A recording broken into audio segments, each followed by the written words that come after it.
The ice didn't just break the ship.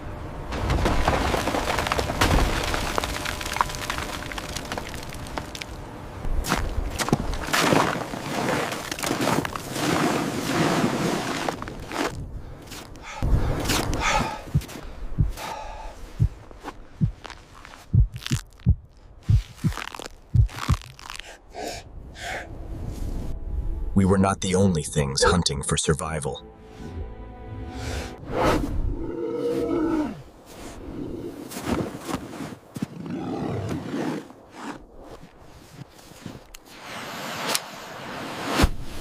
But we had one last match to burn, and the night turned into day.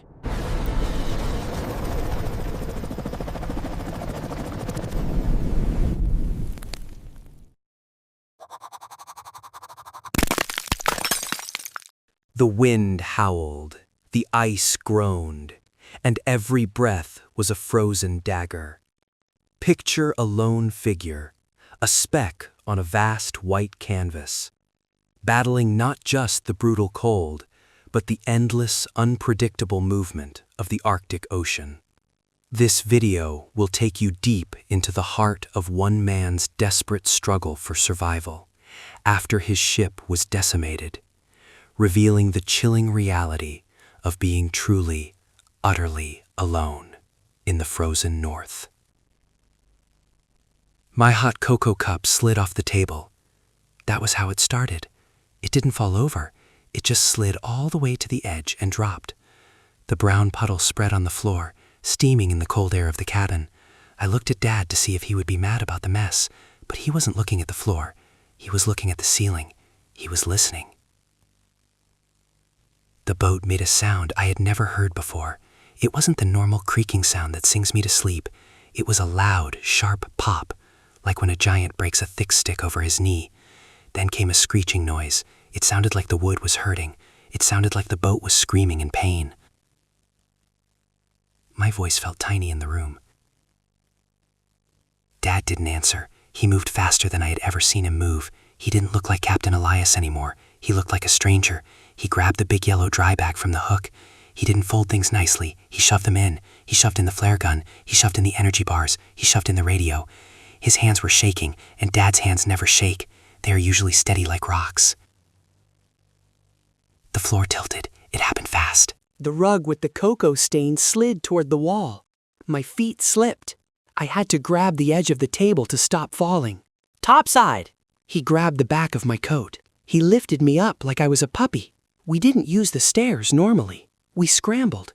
The hallway was sideways. The pictures on the wall were swinging back and forth, banging against the wood. When we got outside, the wind hit my face. It felt like someone slapped me with a handful of needles. The air was so cold it made my eyes water, and the tears froze on my cheeks instantly. The Polaris was strong. Dad always said she was the strongest girl in the harbor, but she didn't look strong now. The ice was squeezing her. Great white chunks of ice were pressing against the sides. I could hear the ribs of the boat snapping. It sounded like gunshots going off under our feet. Dad threw the yellow bag over the rail. It landed on the white ice with a heavy thud. "We have to jump," Dad said. He wasn't asking. He looked at me, and his eyes were wide and white. We climbed over the railing. The boat groaned again, a deep, low rumble that shook my chest. We jumped. The landing hurt. The ice was hard as stone. I fell on my knees, and the cold bit right through my snow pants. Dad pulled me up immediately. He dragged me away from the boat. We ran. My boots slipped on the uneven ice, but Dad didn't let me stop. We ran until my lungs burned. Then we stopped and turned around. The Polaris looked like a toy. It looked like the plastic boat I play with in the bathtub, the one that tips over when the water gets too choppy. The front of the boat was pointing at the sky. The back was gone, swallowed by the black water that churned between the ice blocks. I saw my bedroom window. I saw the curtain with the stars on it. Then the water covered it. The boat didn't fight anymore. It just slid down. It went down into the dark, freezing ocean. I waited for it to come back up. Things usually float, but it didn't come back. A big bubble came up and popped. Then the water became flat again. The ice pieces drifted back together, closing the hole where our home used to be. It was like the boat never existed. I looked around. There was nothing. No trees, No houses, no other boats, just white. White ice, white snow, and a gray sky that looked like it wanted to crush us. It went on forever. It was too big. I felt like I was shrinking. I looked at Dad. He was staring at the empty spot in the water. His shoulders were slumped. He stood there in the wind, holding the yellow bag. He is the biggest man I know. He can lift heavy crates and fix engines, but standing there on the endless ice, with no boat and no walls, he looked small. He looked so small. The ground here is wrong. It does not stay still. When I stand in the garden at home, the grass stays right where it is. It waits for you, but this ground is not polite. It moves. Dad says we are walking on a flow. That is a funny word. It sounds soft, like a marshmallow, but the ice is not soft. It is hard and sharp, and it bites my knees when I fall. The worst part is the moving. The whole world goes up, and then it goes down, very slowly. It feels like I am standing on the chest of a giant who is sleeping. The giant breathes in, and the ice lifts us up. The giant breathes out, and we sink down. It makes my tummy feel watery. I swallowed the throw-up taste in my mouth 3 times. I wanted to sit down and close my eyes so the world would stop spinning, but Dad would not let me sit. "We have to move," he said. His voice sounded crunchy, like he had gravel in his throat. He was pulling the sled. It wasn't a real sled like the red one I have for snowy days. It was a flat piece of plastic from the boat, with the yellow bag tied to it. Dad tied the rope around his waist. He looked like a horse pulling a heavy cart. Every time he took a step, the rope dug into his big coat. I walked behind him. I tried to step exactly where he stepped. His boots made deep holes in the snow crust. If I put my foot in his hole, the snow didn't get inside my boot. But my legs are too short. I had to jump a little bit to reach his next step. It was tiring. My legs felt heavy, like I was wearing pants made of lead. The wind was angry at us. It didn't blow like the wind in the city that just messes up your hair. This wind wanted to hurt us. It threw tiny pieces of ice at my face. It felt like someone was rubbing sandpaper on my cheeks. It stung so bad I wanted to cry, but I knew tears would freeze. Dad told me that. He said crying makes the cold win. So I held the tears inside my chest. They made a lump there that hurt more than the wind. I looked down at my mittens. They were blue. I tried to wiggle my fingers, but they felt stiff. They moved slow like old worms. I hoped they were still there inside the wool. After a long time, my legs stopped listening to me. I tripped over a lump of ice that looked like a frozen wave. I fell on my hands. The ice burned my wrists. I stayed there for a second. I looked back to see how far we had walked. I wanted to see the line of our footprints stretching back to where the boat went down. I wanted to see a path. But there was nothing. The wind had erased us. The snow was moving across the ground like white snakes, filling in the holes our boots made. The place where I stepped 1 minute ago was gone. It was just smooth white. It looked like no one had ever walked there. It looked like we were the first people in the whole world. That scared me more than the boat sinking. If there are no footprints, how do we find the way back? How does anyone find us? "Dad," I said. "The wind took my word and blew it away. I had to yell." He stopped. He didn't turn around fast. He turned around slow, like a robot that needs oil. His beard was white. It wasn't gray hair anymore. It was a block of ice. I couldn't see his mouth. I could only see his eyes inside his hood. They looked red and tired. "Look!" I pointed behind me with a stiff mitten. Dad looked at the smooth snow. He didn't look surprised. He just looked sad. He looked at the empty white world where our trail used to be. "We aren't going back that way," he said. I asked. I felt the cry coming up my throat again. "My feet hurt." Dad didn't answer. He turned away from me. He grabbed the rope around his waist and pulled. The plastic sled made a scratching noise on the ice. It sounded like a fingernail on a chalkboard. He pulled his hood tighter around his face so I couldn't see him anymore. He just started walking into the white. I stood there for a second. The giant under the ice breathed in, and the floor lifted me up. I felt small. I felt smaller than a snowflake. I ran to catch up to the big steps in the snow before the wind ate them too. The walking stopped. It didn't stop because we were at the cabin or because Dad wanted to rest. It stopped because the floor broke. I almost bumped into the back of Dad's legs. He stood very still. I peeked around his big coat to see why we weren't moving.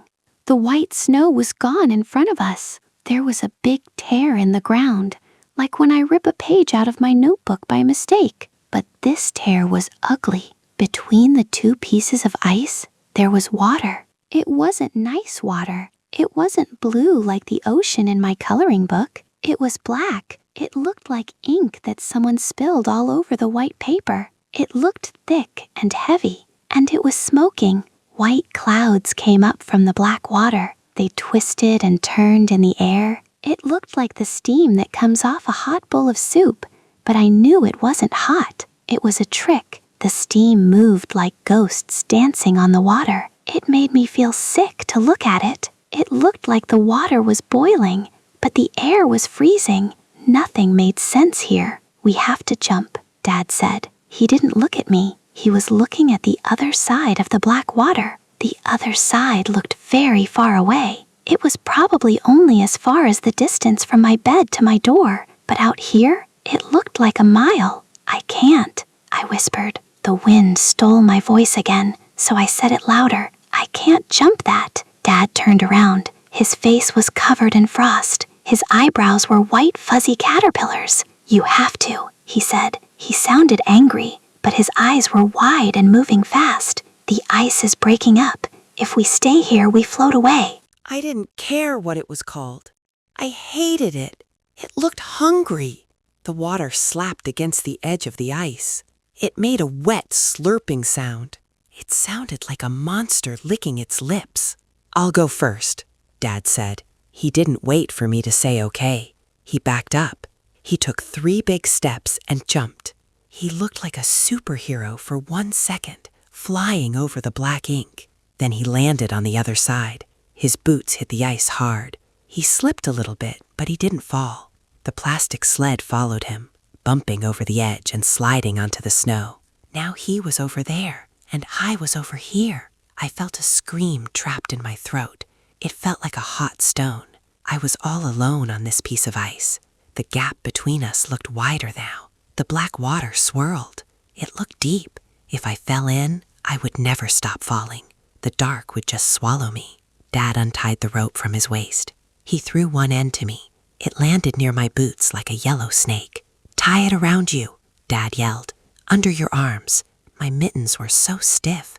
I tried to grab the rope, but my hands felt like wooden blocks. I had to use my wrists to scoop it up. It took a long time to tie the knot. I was shaking. The whole world was shaking. Dad yelled. He planted his feet wide in the snow. He held the rope tight.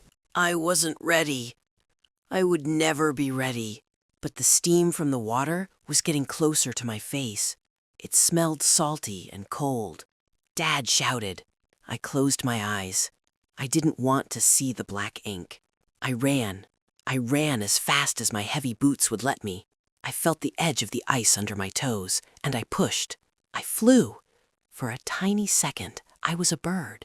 But I am not a bird. I am just a kid. I didn't make it.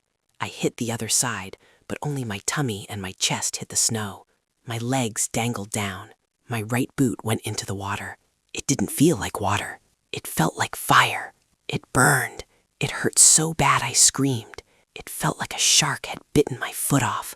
The cold had teeth. It chewed through my boot and my wool sock in 1 second. Something yanked me hard. The rope squeezed my chest so tight it hurt my ribs. Dad was pulling. He dragged me up onto the ice.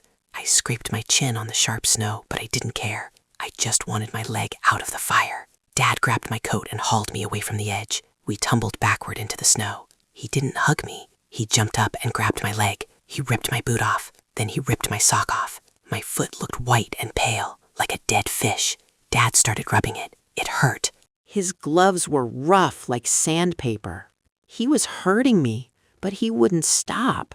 He rubbed and rubbed until I was crying. He looked at me. His face was scary. He looked furious. He looked like he wanted to punch the ice. But then I saw a tear leak out of his eye and freeze on his cheek. "It has to hurt," he said, and his voice was shaking. "If it hurts, it's alive. We need the blood to come back." I looked past him at the black water. It was still steaming. It looked angry that it missed its meal. It only got a taste of me, but my foot was throbbing like a drum. The cold wasn't just weather anymore. It was a beast, and it had tasted me.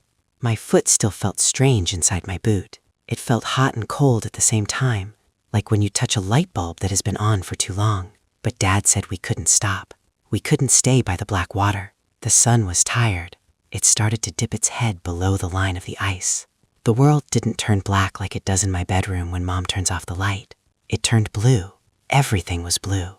The snow was blue. The sky was blue. Even Dad's face looked blue. It was a sad, deep color, like a bruise on a knee. The wind started to push us. It pushed against my back like a bully on the playground who wants to knock you over. It pulled at my hood. It wanted to tear my coat off. Dad stopped walking. He looked at the bag where the tent was. He shook his head. "Too strong!" he yelled over the wind. He dropped his heavy bag on the ground. He took out the long knife. It had teeth on one side, like a saw for wood. He knelt down in the hard snow. He didn't build a snowman. He started cutting the ground. He cut big, heavy squares out of the snow. He lifted them up with his gloves. They looked like giant sugar cubes. He placed them in a circle. He was building a wall. I stood there and shivered. I tried to help, but the blocks were too heavy for me. I just hugged myself. My teeth chattered so hard my jaw hurt.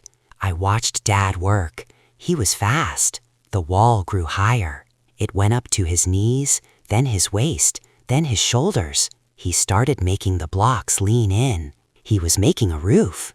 It looked like a turtle shell made of ice. "Get inside," Dad said. He pointed to a small hole near the ground. I had to get on my belly to crawl in. The snow was cold against my stomach. I wriggled through the tunnel like a worm. Inside, it was different. It was very small. I couldn't stand up. I couldn't even sit up all the way without my hat brushing the ceiling. The walls were glowing. The blue light from outside came through the snow blocks. It felt like I was sitting inside a magic marble. Dad crawled in behind me. He was too big for the house. He had to curl his legs up tight. He took his backpack and shoved it into the doorway to block the hole. Suddenly, the wind went away. It didn't stop, but I couldn't feel it anymore. The screaming noise outside turned into a low hum, like a vacuum cleaner in the other room. But then the smell hit me. It was a thick, heavy smell. It smelled like the laundry pile when I forget to wash my soccer socks. It smelled like wet wool and sour milk. It was the smell of Dad's sweat. It filled up the tiny room. It made my nose wrinkle, but I didn't say anything. The smell meant it was getting warm. "Come here," Dad said. We lay down on the foam mats. There wasn't enough room to lie apart. We had to fit together like puzzle pieces. I was the little spoon and Dad was the big spoon. He wrapped his heavy arm over my chest. His coat was roughed and scratchy against my cheek, but he was warm. He was a heater. I closed my eyes. I tried to sleep. Then I heard it. The sound came from under my ear. It came from the floor. I whispered. "It's just the ice," he whispered back. "It sounds like it's hurting," I said. The floor shifted a tiny bit. It moved up and down, slow and gentle, like a chest breathing. We weren't on land. We were floating. The ocean was right underneath us, just below the snow floor. It was a sleeping giant, and it was turning over in its bed. I thought about the black water from before. I thought about the shark mouth waiting to eat my feet. I asked again. My voice sounded tiny in the snow cave. "Can the monsters get in? The ones with the white fur?" Dad shifted behind me. I felt something hard press against my back. It was the orange flare gun. He kept it in his pocket. It felt like a rock. No, Dad said. His voice was low and rumbly against my back. It sounded deeper than usual. I asked. Because, Dad said, and he squeezed me tighter. He didn't sound like my dad when he said that. He sounded like the wind. I closed my eyes and listened to the ocean groan beneath us, hoping the giant would stay asleep. My stomach was angry. It wasn't just hungry. It felt like there was a knot inside, pulling tighter and tighter. It made a loud gurgling noise. In the quiet snow house, the noise sounded huge. It sounded like the drain in the bathtub when the water goes down. I put my hands over my belly to make it be quiet.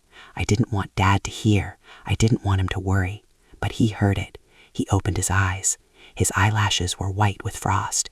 He looked like an old wizard from a movie, but his eyes were red and tired. He sat up slowly. His coat made a scratching sound against the wall. He reached into his pocket and pulled out the silver tin.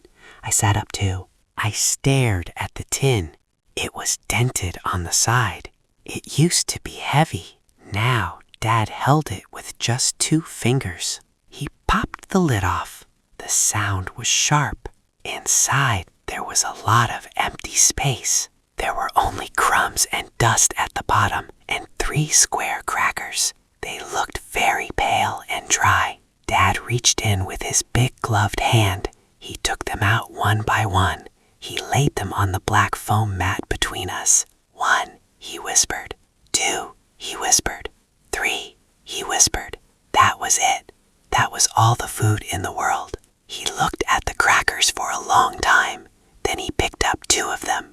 He put them in my hand. They felt light, like dried leaves. He picked up the last one for himself. It had a broken corner. 8, he said. I looked at his hand. He only had 1. I had 2. That wasn't fair. Dad was big. He was tall like a doorway. I was small. He had to carry the heavy bag. He had to build the wall. He had to fight the wind. I just had to walk. No, I said. I pushed 1 cracker back toward him. You take it. Dad pushed my hand back gently. His fingers were cold, even through the gloves. I'm not hungry, buddy, he said. I knew that was a lie. His stomach was making noises too, but he didn't say anything about it. You need to walk tomorrow, I told him. I won't fall down, he said. His voice was hard, like he was mad, but his eyes were sad. Eat the crackers. I didn't like it when he used his soldier voice. I looked at the crackers in my mittens. I took a bite. It was very dry. It tasted like dust and salt. It crunched loudly in my head. I tried to chew it for a long time. I wanted it to last forever. I let the salty taste sit on my tongue. My mouth was so dry that it was hard to swallow. The crumbs stuck to my throat. Dad ate his cracker in 2 bites. It was gone too fast. He licked his finger to get the dust off. Thirsty, I whispered. My throat felt sticky. Dad nodded. He didn't have any water bottles left. The water in them had turned into ice rocks a long time ago. He took the metal cup from his bag. He scooped up some snow from the wall of our house. He packed it into the cup until it was full of white powder. Then he did something weird. He unzipped his coat just a little bit. A cloud of steam came out from his chest. He put the metal cup inside his coat, right against his shirt, under his armpit. He zipped the coat back up tight. He squeezed his eyes shut. I think the metal cup was very cold against his skin. He shivered once, a big shake that went through his whole body. We waited. It took a long time. I counted the blue blocks in the wall. I counted the scratches on Dad's boots. Finally, he pulled the cup out. The snow was gone. Now there was clear water. He handed it to me. Drink, he said. I took a sip. The water was freezing. It made my teeth hurt. It didn't taste like the water from the kitchen tap at home. It tasted flat. It tasted like nothing, but it washed the cracker dust down my throat. I gave the cup back to Dad. He drank the rest. He didn't leave any for himself to wash his face or brush his teeth. He just swallowed it and put the cup away. Sleep now, he said. He lay back down and pulled me close. The heat from his body was fading. He felt cooler than before. The snow cup had stolen his warmth. I closed my eyes. The dark was heavy. My stomach still hurt, but it was a little bit quieter now. I tried to think about happy things. I thought about the summer. I thought about the baseball game where I got a sunburn on my nose. Then I started to see pictures in the dark. I saw a hot dog. It was on a paper plate. It was steaming hot. It had a line of bright red ketchup and a line of yellow mustard. It looked so real I could smell the meat. I could smell the soft bread bun. In my dream, I reached for it. The bun was warm and squishy. I opened my mouth, ready to take a huge bite, waiting for the taste of the ketchup to explode. I kept my eyes closed tight, trying to stay in the dream, trying not to feel the cold air biting my nose. I just wanted the hot dog. I just wanted to be full. The dream about the hot dog didn't last. The cold woke me up before I could take a bite. The cold is mean like that. It waits until you are happy, and then it pinches your toes and bites your nose until you remember where you are. We started walking again when the sky turned gray. It wasn't really morning. The sun doesn't come up all the way anymore. It just sits behind the clouds like a dim light bulb in a closet. Walking was hard. The snow was different today. It wasn't soft powder. It had a hard crust on top. Every time I took a step, my boot broke through the crust. It felt like walking on broken plates. My legs were heavy. They felt like pieces of wood that didn't belong to me. I stared at the back of Dad's coat. I counted his steps to keep my brain awake. Left, right, left, right. Then Dad stopped. He didn't slow down. He just froze. He stopped so fast that I almost bumped into his legs. He reached back and put his hand on my chest. His mitten was stiff. He pushed me backwards a little bit. He didn't say anything. He didn't look at me. He was staring at something far away. I looked around Dad's leg. Everything was white. There was the white ground and the white sky and the white hills. But then I saw one hill that was wrong. It was a lump of snow about as big as a car. But snow doesn't have fur. The lump stood up. It was a bear. But it didn't look like the bears in my picture books. It didn't look like the bears at the zoo that sit on rocks and catch peanuts. This bear was scary. It was the color of old milk. Its fur was dirty and yellow. It looked messy, like a rug that someone left in the rain. It was very skinny. I could see the bumps of its bones under the yellow fur. Its head was low to the ground. It swung its head back and forth slowly. Back, Dad whispered. His voice sounded like it was made of glass. Get behind the sled.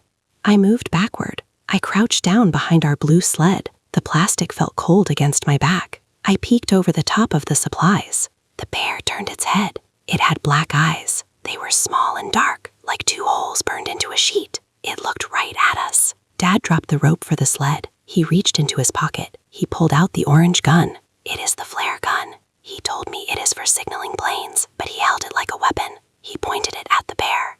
I looked at Dad's hands. They were shaking. Dad's hands never shake. He is the strongest person I know. He can open the pickle jar when Mom can't. But now the orange gun was wobbling in the air. The bear took a step toward us. Its paws were huge. They were wide like dinner plates. It lifted its nose and sniffed. I saw its nostrils open and close. It was smelling us. I wondered what we smelled like. We didn't smell like food. We didn't have any hot dogs or hamburgers. We smelled like sweat and old clothes and fear. I was scared I might pee my pants. I squeezed my legs together tight. I didn't want the bear to smell that too. The wind blew across the ice. It ruffled the bear's dirty fur. The bear stood there for a long time. It was deciding. It was doing math in its head. It was looking at how big Dad was. It was looking at the little orange gun. My heart was hitting my ribs. It was beating so fast it hurt. I put my hand over my coat to muffle the sound. I was sure the bear could hear it. The bear made a noise. It wasn't a roar. It was a low huff, like a tire letting out air. A big cloud of steam came out of its mouth. Then it turned its head away. It decided we were not worth the trouble. We were too skinny. We were too bony. We were not a good meal. The bear dropped to all 4 paws. It turned around slowly. It started to walk away toward the gray horizon. It walked with a weird limp, its big shoulders rolling up and down. I watched it go. I watched until it turned back into a lump of snow, and then until the lump disappeared into the white air. Dad didn't move. He kept the orange gun pointed at the empty snow. He stood there like a statue for a long time. I whispered,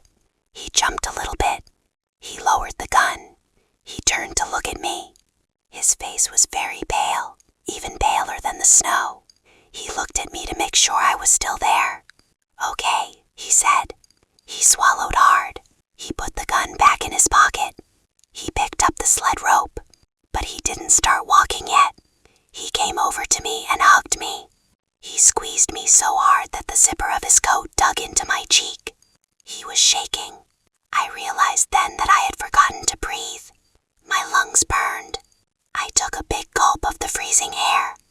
It tasted sharp and clean. We were still alive. We were not bear food. Not today.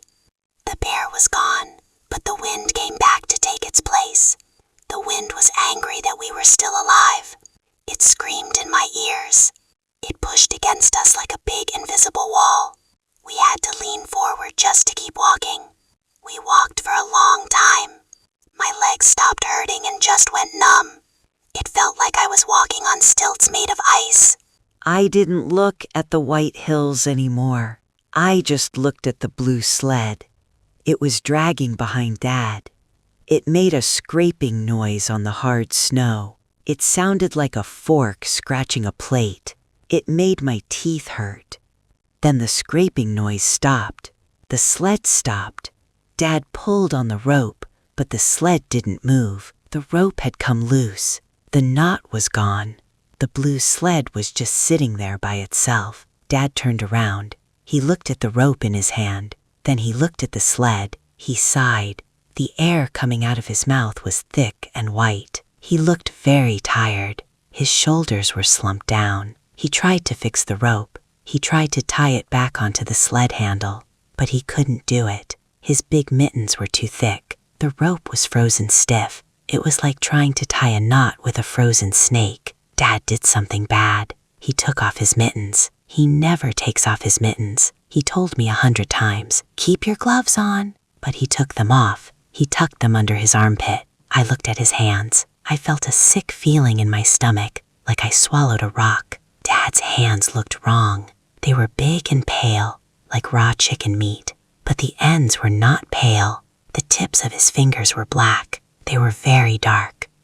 It looked like he had dipped them in black paint, or like he had colored them with a permanent marker and the ink had soaked all the way in.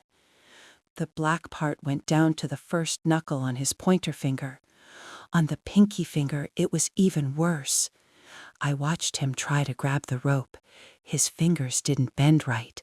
They stayed straight. He tried to pinch the rope, but the rope just fell out of his hand. It was like his fingers were made of wood. They clicked against the plastic sled. They didn't look like skin anymore. He tried again. He was shaking. He dropped the rope again. He let out a noise of frustration. He stood up straight and tried to zip his coat higher. The wind was blowing into his neck. He reached for the metal zipper tab. He couldn't hold it. His black fingertips brushed against the metal, but he couldn't grip it. His thumb and finger slid off. He tried to pinch it again. He missed. His hand was just a claw. It was a frozen claw that didn't listen to his brain anymore. He looked at his hand. He looked confused. He tried to wiggle his fingers, but they only moved a tiny bit. They were stiff. I said. The wind tore the word away. He looked at me. His eyes were red.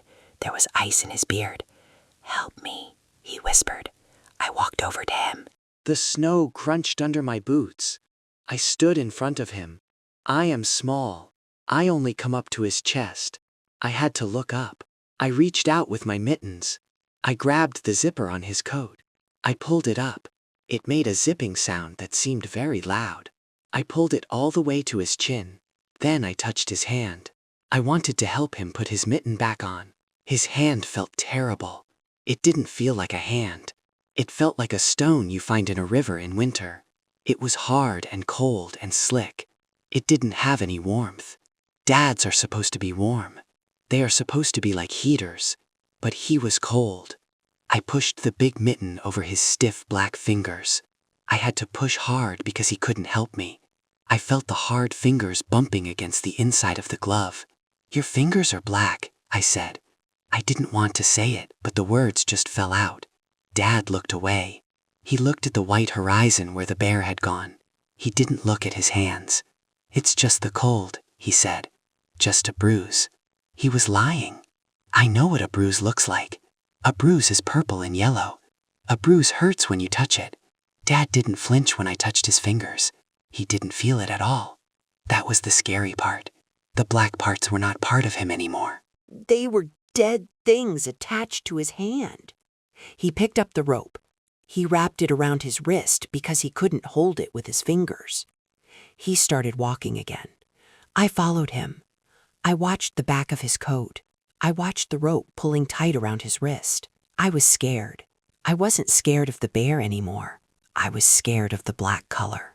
I was scared that the black color would grow. I thought about it crawling up his fingers, up his arms, until all of Dad was turned into hard black stone. I put my hands in my pockets and squeezed my fingers into fists. I wiggled them. I counted them. 1, 2, 3, 4, 5. They still moved. They were still mine. But for the first time, I felt how thin my gloves were. The cold was waiting right outside the fabric. It was waiting to paint me black too. The smooth snow went away. The world broke into pieces. We walked into a place where the ice was all smashed up. It looked like a giant had dropped a white plate on the floor and left the sharp pieces sticking up. The pieces were huge. Some of them were as big as a car. Some were tall like the walls in my bedroom. They were jagged and sharp. They looked like broken teeth waiting to bite us. I call it the maze. There was no straight line anymore. We had to go around the big blocks. We had to climb over the piles of hard snow. I felt very small here. The walls of ice blocked the wind a little bit, but they also blocked the sun. The shadows were long and blue. It felt like we were walking inside a mouth. Dad was walking in front. The rope was still wrapped tight around his wrist because his fingers didn't work. He looked for a way through the teeth.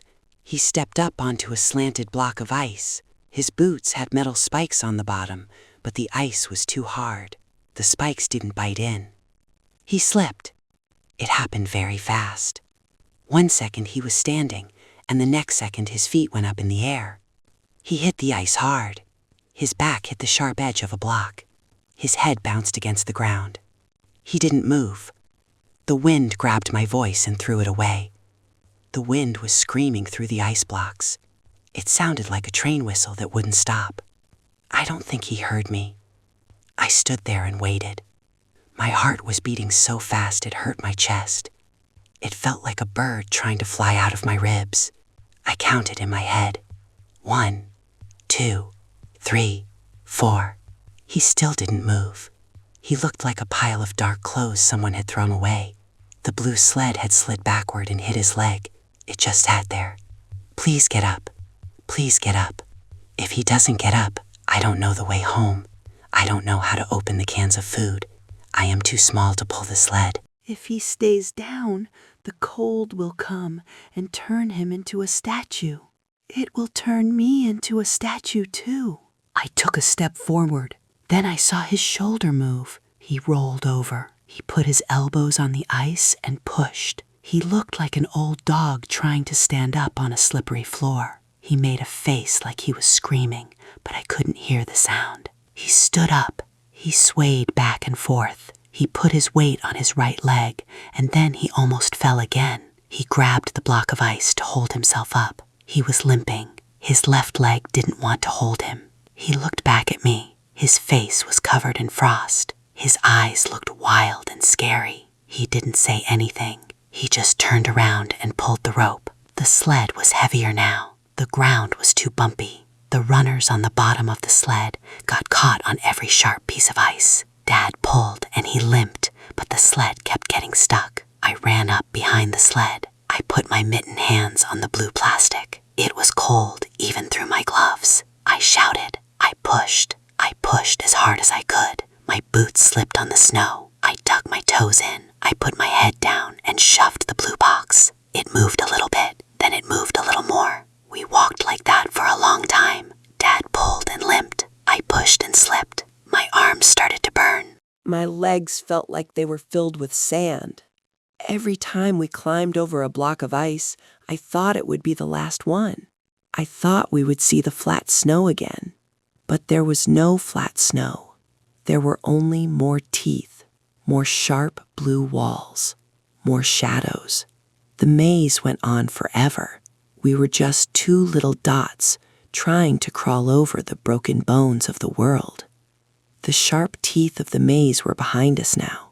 The ground was not flat, but it wasn't broken into giant pieces anymore. It was just rolling hills of white, like the blankets on my bed when I don't make them upright. The wind was still pushing against us. It wanted to push us back into the sharp ice, but we kept walking forward. I was looking at my boots. Left, right, left, right. Watching them sink into the crust was the only thing that kept my brain awake. If I looked up, the white hurt my eyes. It was too bright and too empty. Then I saw the black shape. It was far away. It sat on top of a small hill. It wasn't round like a rock. It had straight lines. It had a flat top. Nature doesn't make straight lines. My teacher told me that. Only people make straight lines. My throat hurt when I shouted. The cold air made it feel like I had swallowed a handful of needles. I pulled on the back of his coat. He stopped. He didn't turn around fast because his neck was stiff. He turned his whole body slowly. "Look!" I pointed with my mitten. Dad squinted.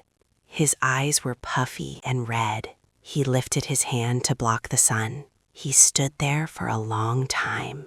He was as still as a tree. Then he let out a breath that looked like a cloud of smoke. "Oh, thank God," he whispered. His voice sounded like paper tearing. He started to walk. He walked faster than before. He forgot about his bad leg. He dragged the sled with new power. The rope dug into his shoulder, but he didn't care. We were going to be warm. We were going to have walls. Walls keep the wind out. Walls mean safety. I ran to keep up with him. I felt happy.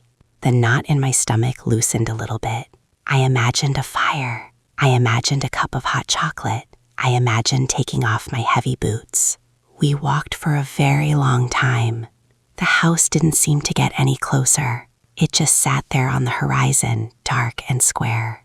My legs started to burn again. "Almost there," Dad wheezed. But as we got closer, the house started to look wrong.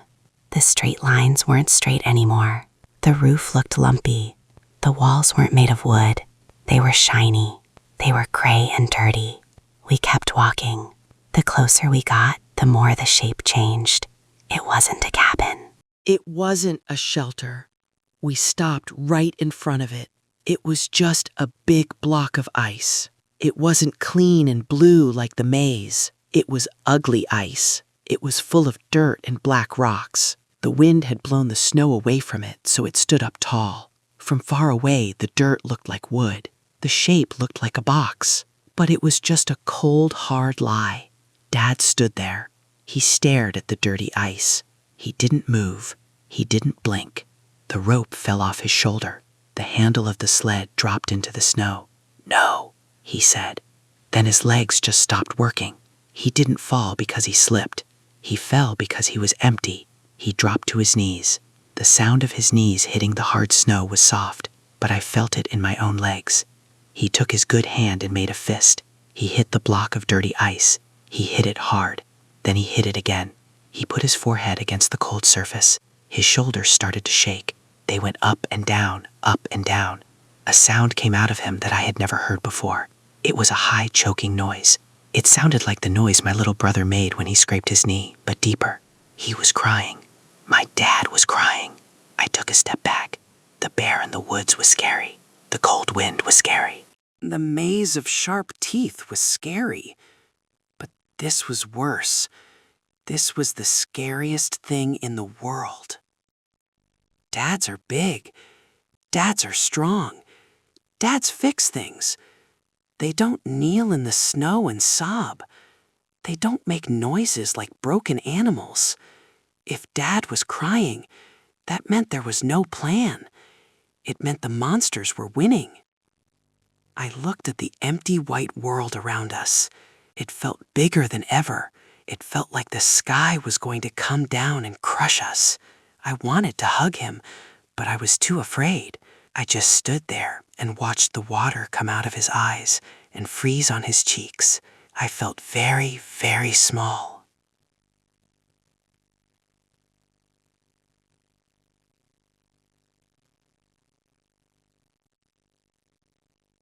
My legs are not mine anymore. They do not belong to me. They are just two heavy sticks that someone glued to my body. I tell them to move and they move, but I don't feel the ground. I only know I am walking because the white world moves past me very slowly. The snow is deeper here. It grabs my boots. It wants to keep them. Every step is a fight. I have to pull my foot up, push it forward, and put it down. Then I have to do it again. I am so tired that my brain feels fuzzy, like static on the TV when the cable goes out. Dad is walking in front of me. He isn't pulling the sled anymore. We left the sled at the big block of dirty ice. We left the blankets and the heavy things. Dad said we had to move fast. He said the night was coming to eat us, but he isn't moving fast now. He is swaying. He looks like the tall grass in my backyard when the wind blows. Suddenly, he stops. He doesn't look at the compass. He doesn't look at the sun. He looks at the empty air next to him. He smiles. It is a terrible smile. His lips are cracked and bleeding. His teeth look yellow against the blue snow. It is the wrong face for this place. You are not supposed to smile when the wind is trying to freeze your blood. Yes, Martha, he says. His voice is happy. The roast is ready. I stop walking. The cold feels sharper now. It bites through my jacket. Martha is my mommy. She is not here. We put her in a box in the ground last year. Everyone wore black clothes and cried. She is in heaven with the angels. She is not standing in the snow, and there is no roast beef. There is only ice and hunger. Dad, I say, my voice is small. The wind takes it away. He keeps talking to the air. I'll get the plates. I walk up to him. I am scared. The bear was scary because it wanted to hurt us. This is scary because Dad is broken. If Dad is broken, who will take care of me? I pull on the bottom of his coat. The wool is wet and stiff. Dad, stop, I say. He looks down at me, but he doesn't see me. His eyes are usually bright blue, like the sky in summer. Now they are gray. They look like the windows in the bathroom when I take a really hot shower. They are foggy. There is no Dad behind them. Hey, sport, he says. He doesn't sound like himself. He sounds like he is talking in his sleep. He bends down. I try to step back, but the snow holds my feet. He grabs me under the arms. His hands are strong, but they shake. He lifts me up high. The world spins around. Suddenly, I am not on the ground. I am up in the air, pressed against his chest. He doesn't listen. He starts walking again. He is carrying me like I am a baby. I am too big for this. I am 10. My boots bump against his legs. I am dead weight. He smells bad. He smells like old sweat and fear. I can hear his heart beating through his coat. It is going very fast. It sounds like a bird trapped in a box. He takes a step and his foot slides. We tip to the side. The ground rushes up at us. I squeeze my eyes shut and wait for the crunch. He catches himself. He jerks back up. His grip on me gets tighter. It hurts my ribs. He is squeezing me so hard I can't breathe right. Almost to the table, he mumbles. I look over his shoulder. The white hills go on forever. There is no table. There is no house. There is only the long, cold walk to nowhere. I stop fighting him. I rest my head on his wet shoulder. My tears feel hot on my face, but they turn to ice before they hit his coat. I close my eyes. It is easier to pretend I am sleeping. If I sleep, maybe I will wake up and smell the roast too. The falling happened fast. Dad didn't tell me we were stopping. He just folded up. 1 second he was walking and mumbling about dinner plates, and the next second his knees hit the snow. He tipped over sideways. He landed on his shoulder and didn't move. I rolled out of his arms. The snow was up to my waist. It felt like falling into a pool of milk, but the milk was made of needles. I asked. He didn't answer. He was breathing hard. The white puffs coming out of his mouth were small and weak. The sky wasn't blue anymore. It was the color of a bruise, purple and black and angry. The trees looked like skeleton fingers reaching down to grab us. We couldn't stay in the open. The wind was hitting us with invisible hammers. I looked at the bundle strapped to Dad's back, the sleeping bag. It was the only house we had left. I pulled at the straps. My fingers looked like sausages. They were red and swollen, and they didn't want to bend. I had to use my teeth to pull the plastic clip. It tasted like dirt and salt. Finally, the strap came loose. The bag fell into the snow. It made a hard sound. A sleeping bag should be soft. It should be like a pillow. This one sounded like a piece of wood. "Dad, you have to help," I said. I was crying, but my face was so cold I couldn't feel the tears. Dad sat up slowly. He looked at the bag like he didn't know what it was. He hit it with his fist. The ice cracked a little bit. It sounded like stepping on dry leaves. We had to fight the bag. We hit it and bent it. The frozen fabric crunched. It didn't want to let us in. It wanted to stay closed forever. I found the zipper. It was a block of ice. I put the metal puller in my mouth to melt it. The metal stuck to my tongue and burned, but the ice turned to water. I pulled hard. The zipper screamed as it opened. The inside was black. It smelled like a wet dog. "Get in," Dad whispered. His voice was like sandpaper. We crawled inside. It was a tight fit. The bag was meant for one grown-up, not a grown-up and a kid. We had to lie on our sides, pressed together like spoons in the drawer. It wasn't warm. It was terrible. The inside of the bag was wet and slimy. It felt like wearing wet swim trunks in the wintertime. The cold fabric touched my neck and made me gasp. I wanted to get out, but outside was death. Inside was just misery. Then the shaking started. It wasn't just a little shiver. It was big. My whole body jumped and twitched. I couldn't stop it. My teeth knocked together so hard I thought they would break. It sounded like someone dropping marbles on a tile floor. Dad was shaking too. He was shaking so hard the whole sleeping bag vibrated against the snow. He wrapped his arms around me. His jacket was wet and cold, but his arms were tight. He squeezed me until my ribs hurt. I buried my face in his chest. I could hear his heart going crazy. We lay there in the dark, shaking and hurting. The wet bag sucked the heat right out of my skin. I waited for the warmth to come. Usually sleeping bags get warm after a minute. This one stayed cold. It felt like we were lying inside an ice cube. Time went slow. The wind howled outside, angry that it couldn't touch us anymore. Then Dad changed. His shaking slowed down. The violent jerking stopped. His arms loosened around me.